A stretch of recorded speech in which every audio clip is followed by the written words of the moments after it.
أعوذ بالله من الشيطان الرجيم. بسم الله الرحمن الرحيم. إن الحمد لله نحمده ونستعينه ونستغفره ونعوذ بالله من شرور أنفسنا وسيئات أعمالنا. من يهده الله فلا مضل له ومن يضلل فلا هادي له، وأشهد أن لا إله إلا الله وحده لا شريك له، وأشهد أن محمدا عبده ورسوله صلى الله عليه وآله وسلم تسليما كثيرا. أما بعد، د سرور کائنات صلی الله علیه و آله وسلم ژوند. محترم ورونو، زموږ قصه دې ځای ته رارسېدلې وه.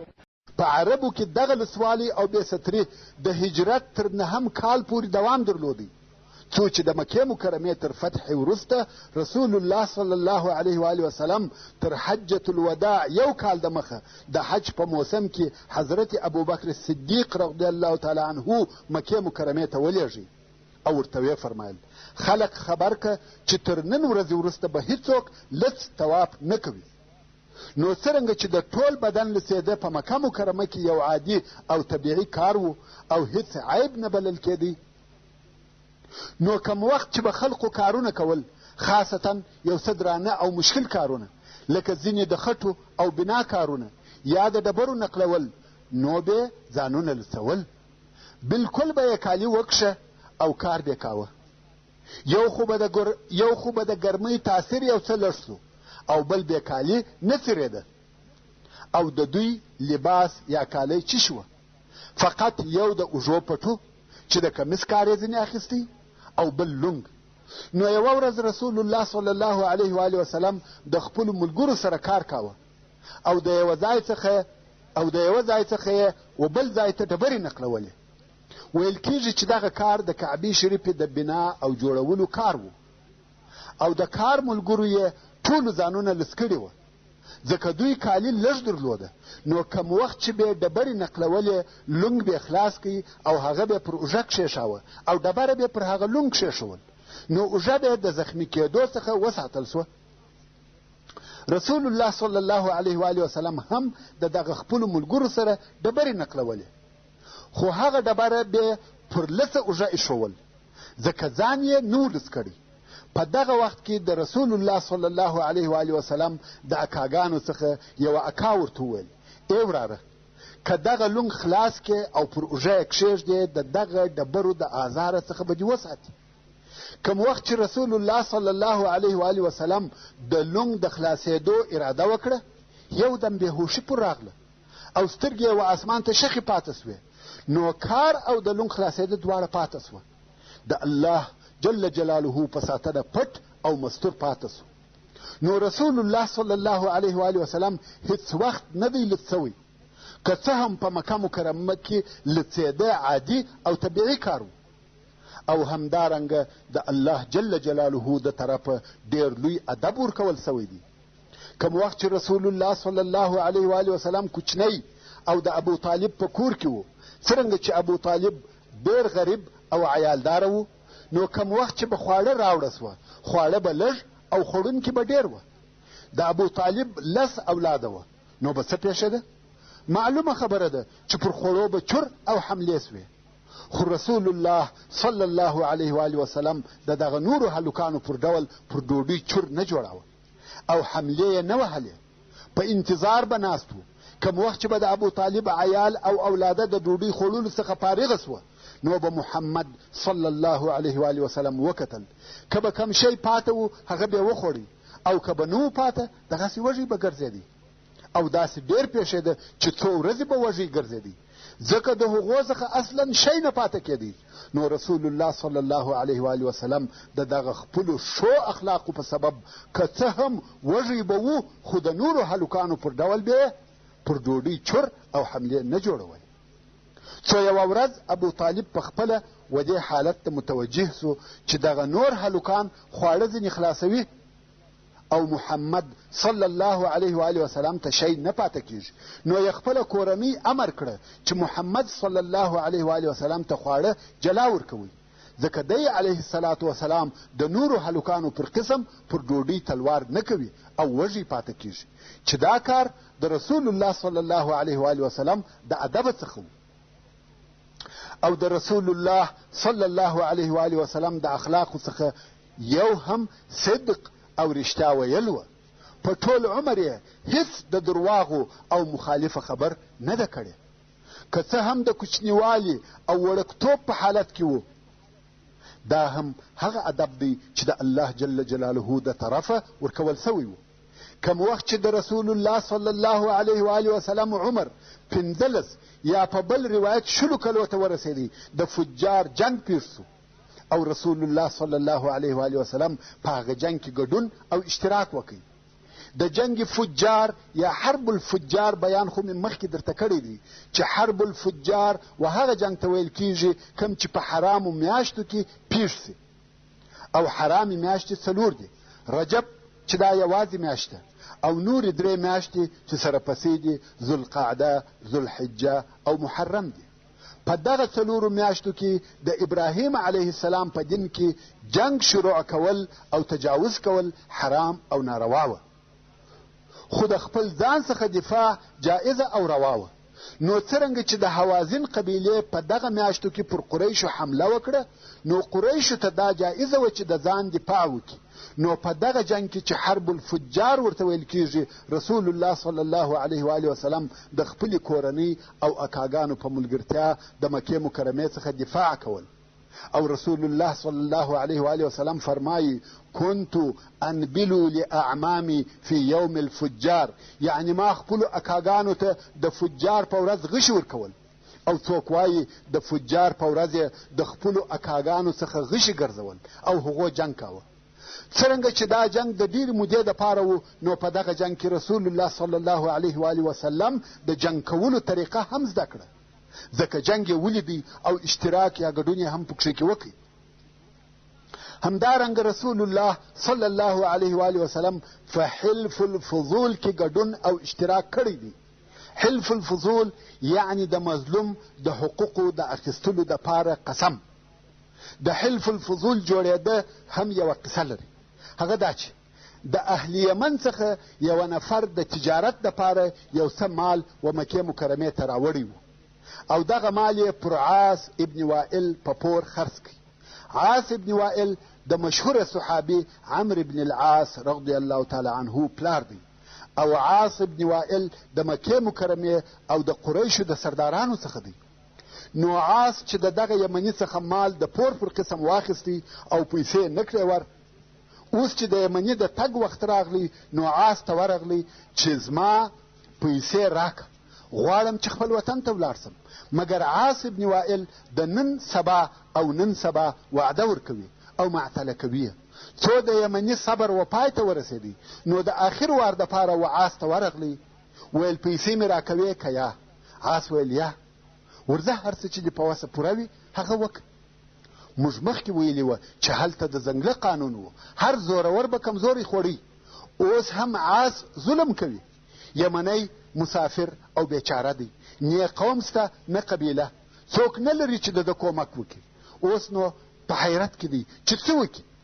بالاخره و هغه دارالندوه ته ورغلی کوم چې د قریشو د ټولونو ځای و. هلته قریش سره راټول وه او یمني په شعر او بیتو سره د ظلم څخه شکایت شروع کړي، خاصتا د قریشو د ظلم څخه، او ویل که تاسې پر دغه ظلم خوله پټه کړئ نو تاسې هم د ملګري یاست، او په الله سره قسم چې په ټولو عربو کې به ستاسې نوم در بد کړم.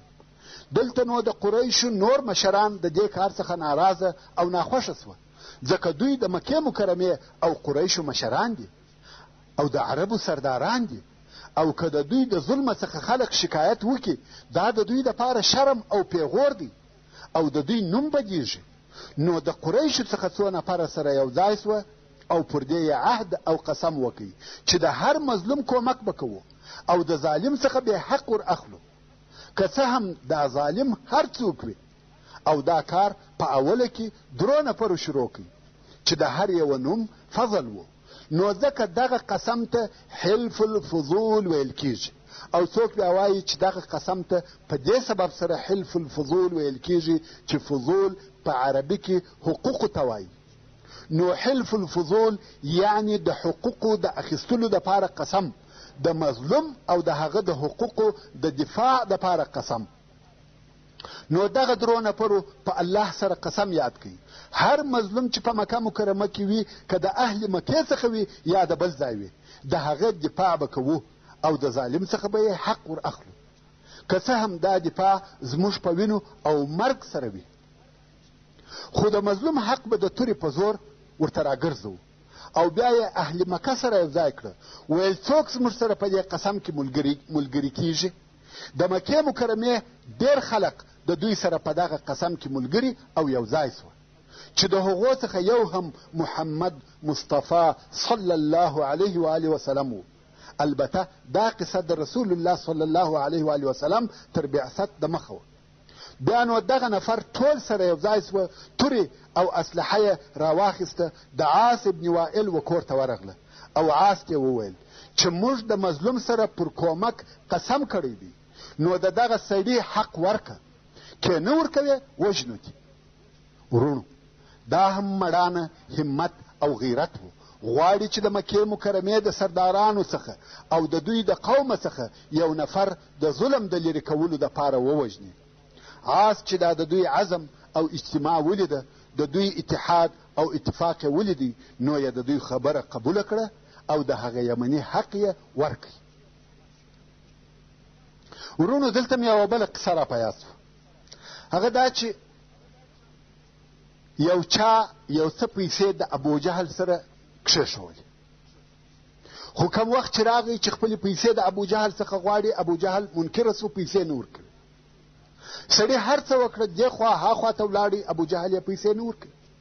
نو سړی راغی د کعبې شریفې پر شاوخوا نور قریش سره ناست دي، و هغو ته وایي چې زما مال د ابوجهل سره پروت دی او ابوجهل یې نه راکوي. نو په تاسې کې داسې څوک شته چې دا زما مال د هغه څخه راواخلي؟ قریش ورته وویل په موږ کې خو نسته، خو هغه سړی ویني چې هلته عبادت کوي. رسول الله صلی الله علیه و آله وسلم هلته پر لمانځه ولاړ و هغه ته اشاره وکړه، ول تا هغه سړی ویني، ورسه هغه سړی دې حق در اخیستلی سي. په حقیقت کې دا کار قریشو د پسخند دپاره کاوه، مګر هغه مسافر سړی مجبوره سو او مجبوره و. نو راغی رسول الله صلی الله علیه و آله وسلم په لمانځه او عبادت مشغوله دی. کم وخت چې د لمانځه څخه فارغه سو، نو دا سړي ورته وویله زما مال د ابوجهل سره دی، او دغه خلقو راته وویله چې بې له تا څخه بل څوک یې نسي ځین رااخیستلی. متوجه اوسئ. رسول علیه صلات وسلام نور ته وویل چې وروره دا زما کار نه دی او زما په وسه نه ده پوره. دا یې هم نور ته ویل چې دا خلقو په تا پسخند وهلی دی، ولاړ څه په بل چا پسې وګوره چې هغه د دا قومو د مشرانو څخه وي، هغه بیا در واخلي. یا داسې نور ته ویل. و سړي ته ویل درځه. سړی او رسول الله صلی الله علیه و آله وسلم سره ملګري سوله او راغله. رسول علیه الصلاة وسلام د ابوجهل د کور دروازه ور وټکول. ابوجهل راووتی. څوک ورته ولاړ دی؟ د ابوجهل لوی دشمن رسول الله صلی الله علیه و آله وسلم. و ابوجهل ته وایي د دغه سړي مال ورک. هغه ول پر سترګو لاړې کور ته ننوتی، هغه مال یې راواخیستې و سړي ته یې په لاس ورکړ. دی هم ځین را رئیس. قریشو ابوجهل ته ویل چې دا دې څه وکړه؟ ابوجهل ویل په والله د ده تر شا یو مست اوښ ولاړ و، که ما دا پیسې نه وای ورکړې هغه دا عمله را اچوله، زه یې خوړلم. ما د بیرې څخه دا پیسې ورکړې وه دا سړي ته. دا هم یو قصه وه. ورون بیرته به د حلف الفضول و قصې ته راسو. دغه حلف او قسم په جاهلیت او اسلام کې دوام پیدا کوي او باقی پاتې سو. رسول الله صلی الله علیه و آله وسلم په صحیح حدیث کې فرمایي قد دعیت فی الجاهلیة الى حلف لو دعیت الیه فی الاسلام لاجبت. یعنی د جاهلیت په عصر او زمانه کې و یو حلف او اتفاق و یو عهد او وعدې ته وبلل سولم چې هغه داسې حلف دی که چیرې و هغه ته په اسلام کې بلل سوی وای هم به مې دغه بلنه او دعوت قبول کړی وای. نو دغه حلف الفضول په اسلام کې هم باقی پاته سو. حتی د رسول الله صلی الله علیه و آله وسلم تر رحلت وروسته هم پاته و. یو وخت بیا په وروسته کې د یزید ابن معاویه د طرفه د مدینې منورې والي چې ولید نومېده د سیدنا حسین ابن علی رضی الله تعالی عنه په حق کې ظلم وکړي او د حسین رضی الله تعالی عنه حق یې نه ورکاوه. نو حسین رضی الله تعالی عنه ورته وویل که ته زما حق را نه کې زه به وحلف الفضول ته ورنارې کم. عبدالله ابن زبیر رضی الله تعالی عنه هم په دغه وخت کې حاضر و. نو عبدالله وویل که حسین وحلف الفضول ته نارې کړي وای قسم په الله ما به خپله توره را ایستلې وای او تر هغو به مې بیرته نه وای په پوښ کې کړې چې یا مې د ده حق ور اخیستی وای یا زه وژل سوی وای. خو هغه د مدینې منورې والي د حضرت حسین رضی الله تعالی عنه حق د بیرې څخه ورکړي. چیرې دي نن داسې کسان؟ مقصد دا چې دغه حلف په اسلام کې هم قائم او ثابت پاتې سو او دغه قسم عهد او قسم اتحاد او اتفاق ډېر ښه کار دی. په داسې اتحاد کې لوی او مهم مقصدونه سته. که نن ورځ اسلامي حکومتونه دغسې اتحادیو او اتفاقیو ته ورداخل سي چې په هغه کې د مظلوم دفاع کیږي دا جائز او ښه کار دی. حتی که مظلوم د مسلمانانو څخه هم نه وي، ځکه د اسلام د اهدافو څخه یو هم د ظلم استکول او نیستکول دي. نو دغه حلف الفضول په اسلام کې باقی پاتې سو او رسول الله صلی الله علیه و آله وسلم هم په دغه حلف کې اشتراک کړی دی. پس له دې څخه یوه کوچنۍ واقعه پیښه سوه چې د رسول الله صلی الله علیه و آله وسلم و ژوند ته تغییر ورکړي. هغه دا چې خدیجه بنت خویلد چې د عبدالعزا ابن قصی ابن کلاب د اولادې څخه وه او د رسول الله صلی الله علیه و آله وسلم سره په عبدالعزا ابن قصی ابن کلاب کې یو ځای کیږي. یعنی دا هم د شریفه نسبه څخه وه. دغه خدیجه ډیره غنی او مالداره ښځه وه. د دې د غنا په باره کې داسې ویل کیږي چې د دې تجارت د ټولو قریشو د تجارت سره برابر او مساوي و. یعنی یو طرف ته د ټولو قریشو تجارت او بل طرف ته یوازې د دې تجارت سره مساوي او برابر و. څرنګه چې دا ښځه وه په خپله تجارت نسوای کولای، نو یې څه کول؟ خپل مالونه به و قسم قسم خلقو ته ورکول، چاته په شراکت، چاته په مزدوري، حتی یو نفر ته هم خپل ټول مال او دارایی په لاس نه ورکول، ځکه ممکن هغه خیانت ورسره وکړي او ټول مالونه ځینې غصب کړي. نو یو مختلفو خلقو ته یو څه مالونه ورکول. او څرنګه چې دا ښځه وه د بازار د قیمتو معلومات هم نه ورته کېدی، امکان یې درلودی چې خلق درواغ ورته ووایي او پیسې ځینې وخوري. نو د غلا او خیانت د مخنیوي دپاره په امین او صادقه خلقو پسې ګرځېده. کوم وخت چې د محمد صلی الله علیه و آله وسلم د صدق او امانت تعریف او توصیف د هر چا څخه اوریدي او په عین حال کې د دې قریب هم وو، نو یې د محمد صلی الله علیه و آله وسلم څخه وغوښته چې د دې د تجارت یو څه مالونه شام ته یوسي. او رسول الله صلی الله علیه و آله وسلم هم موافق سو. نو قافله جوړه سوه او مالونه یې بار کړه. میسره چې د خدیجې مریی و، هغه هم په دې سفر کې د رسول الله صلی الله علیه و آله وسلم ملګری کړي چې په لار کې د محمد علیه الصلاة والسلام خدمت وکړي. اوس نو محمد صلی الله علیه و آله وسلم د میسره په ملګرتیا و شام ته په دغه کوچنۍ قافله کې رهي سو. په لار کې میسره د محمد صلی الله علیه و آله وسلم څخه عجیب او غیر عادي کارونه ولیده. اول ادب او اخلاق. میسره اصلا مریی دی او د خلقو عادت داو چې د مریانو سره بیا سخته او آمرانه گزاره کول. خو رسول الله صلی الله علیه و آله وسلم ودته د یو ملګري په سترګه ګوري، د ادب او مهرباني گزاره ورسره کوي. نو میسره ډیر په تعجب کې پاته و چې دا څنګه اخلاق دي. تر دې وروسته نور شیان هم ولیده. هغه دا چې دوی پر لارې رهي وي، پر دوی لمر نه وي، بلکې پر سر یې وریځ وي، او په لار کې یې بیا وهغه صومعې ته نږدې واړول کوم چې د مخه هغه بحیره پکښې و. خداوار بحیره وفات سوی و او بل راهب د بحیره پر ځای درېدلی و. کوم وخت چې دغه بل راهب دا کوچنی قافله ولیده چې فقط 2 نفره ورسره دي، په تعجب کې سو. خیر قافلې واړول. محمد صلی الله علیه و آله وسلم لاړی. هلته ګوشه د قافلې څخه لري یو درخت و، تر هغې درخت لاندې کښېنستی او راهب ورته ګوري چې د درخت شاخونه راکږیږي او پر رسول الله صلی الله علیه و آله وسلم سایه جوړوي. نو راهب و میسره ته ورغلی او د هغه څخه پوښتنه کوي چې دا نفر څوک دی. میسره ویل دا محمد ابن عبد الله دی. راهب د محمد صلی الله علیه و آله وسلم د نسب پوښتنه وکړه او نورې پوښتنې وکړه. میسره جوابونه ورته وایي. اخر میسره ورته ویل سړی ستا څه مقصد دی؟ راهب ویل دغه درخت چې محمد صلی الله علیه و آله وسلم تر لاندې ناستی او د قافلې څخه هم لري ده، دغه اوس تر دغه درخت لاندې هیڅوک نه دی ناست بې له نبي، یعنی دغه نفر نبي دی، علامې یې ټوله د نبوت دی.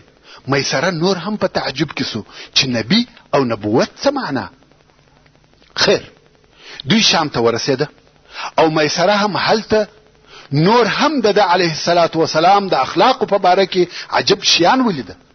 د خلقو سره ادب او احترام، په بیع او شراء کې رښتیا ویل او امانت، رحم پر غریبانو، د خلقو سره خوش طبعي، غریبانو ته د صلی الله علیه و آله وسلم ورکړه او عطا، او خلقو هم د معاملې خرید او فروش د پاره و د علیه الصلاة والسلام ته رجوع کول. او بل د قریشو د تجارو دا عادت وو چې خپل مالونه به خرڅ کړه نو برا رئیس و. خو رسول الله صلی الله علیه و آله وسلم داسې ونه کړه.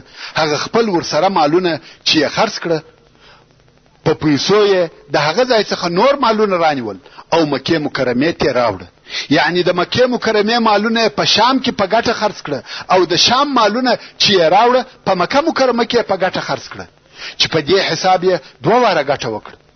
نو یې ښه او مناسبه ګټه و خدیجې ته راوړه چې بل چا دونه ګټه نه ورته راوړې. ورونو اوس نو موږ ولیده چې رسول الله صلی الله علیه و آله وسلم د غریبۍ په حالت کې څنګه ژوند کاوه، او کم وخت چې بیا غني او تاجر سو څنګه اخلاق او معامله وه. د مشرانو او سردارانو سره هم ژوند وکړي، په جنگ هم پوسو، ځکه د علیه الصلاة والسلام په خپل اشتراک پکښې وکړي. او اوس مو بیا ولیده چې په تجارت کې څنګه معامله وه. ټول هغه شیان چې د خلقو په ژوند پورې تعلق لري د هغو ټولو دوره او تجربه پر تیره سوه. کم وخت چې خدیجې رضی الله عنها دا د ګټه او پوهې، صداقت او امانت ولیده ډیره خوشحاله سوه.